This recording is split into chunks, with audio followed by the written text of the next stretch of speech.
Hoje é domingo, 15 de março de 2020, e nós estamos aqui mais uma vez reunidos para estudarmos a escola sabatina. E o tema de hoje é a profecia sobre a Pérsia e a Grécia.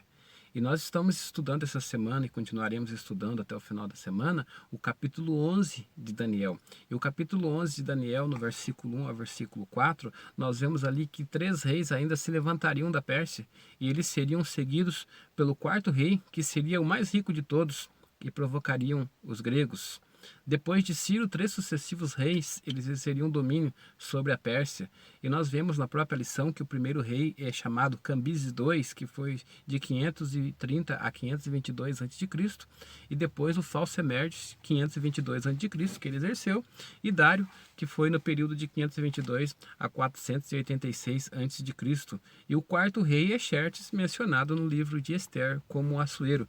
Ele era o mais rico, você pode estar vendo lá em Ester, no capítulo 1, do versículo 1 ao versículo 7, e comandou ali um vasto exército para invadir a Grécia, como previsto na profecia. Mas, apesar do seu poder, ele foi repelido por uma força menor de valentes soldados gregos, que combateram e defenderam o seu reino. Não é difícil reconhecer Alexandre, o Grande, com um poderoso rei que surge lá em Daniel capítulo 11, versículo 3, que se torna o governante absoluto do mundo antigo.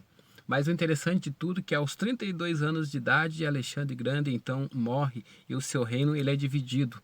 Ele não deixa herdeiros, portanto o seu reino é dividido entre os seus generais. E nós vemos que o primeiro general foi Seleuco, que ficou com a Síria e a Mesopotâmia. O segundo foi Ptolomeu com o Egito, e Lisímaco com a Trácia e parte da Ásia Menor. E o 4º que foi Cassandro, que ficou com parte da Macedônia e da Grécia. A pergunta 2 da nossa lição é muito interessante, que diz assim, que tem uma comparação muito importante de Daniel capítulo 11, do versículo 2 ao 4, com Daniel capítulo 8, dos versículos 3, versículo 20 e versículo 22, que nós já estudamos. E o capítulo diz o seguinte, aliás, a pergunta: como que esses textos juntos ajudam-nos a identificar Alexandre como um poder representado nessas passagens? E ambos nós vemos a velocidade das conquistas do rei da Grécia, um bode vindo sem tocar o chão e sendo morto em seguida, e 4 chifres se levantam para os 4 ventos do céu. Isso também pode ser visto, então, em Daniel, no capítulo 11, já que o reino é tirado e é dado àqueles que não eram os seus descendentes. Veja, então, essa comparação de Daniel, capítulo 11, com Daniel, capítulo 8.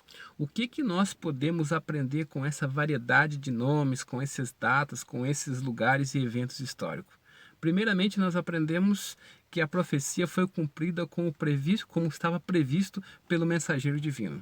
A palavra de Deus nunca falha, a palavra de Deus sempre se cumpre. E em segundo lugar, Deus é o Senhor da história, Deus está no comando de todas as coisas. E podemos ter a impressão de que a sucessão de poderes políticos, líderes e reinos, impulsionada pela ambição de imperadores, ditadores e políticos de todos os tipos.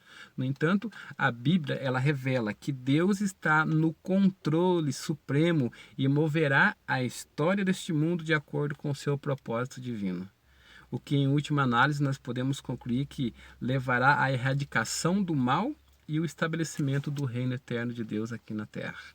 Que maravilha saber que, apesar das circunstâncias, como eu sempre digo, Deus está no comando de todas as coisas e Ele exercerá poder sobre todas as coisas quando Ele estabelecer o seu reino aqui na terra. O Senhor te abençoe e te guarde, o Senhor faça resplandecer o seu rosto sobre ti e tenha misericórdia de ti. O Senhor sobre ti levante o seu rosto e te dê a paz. E que Deus te abençoe neste domingo, em nome de Jesus. Amém.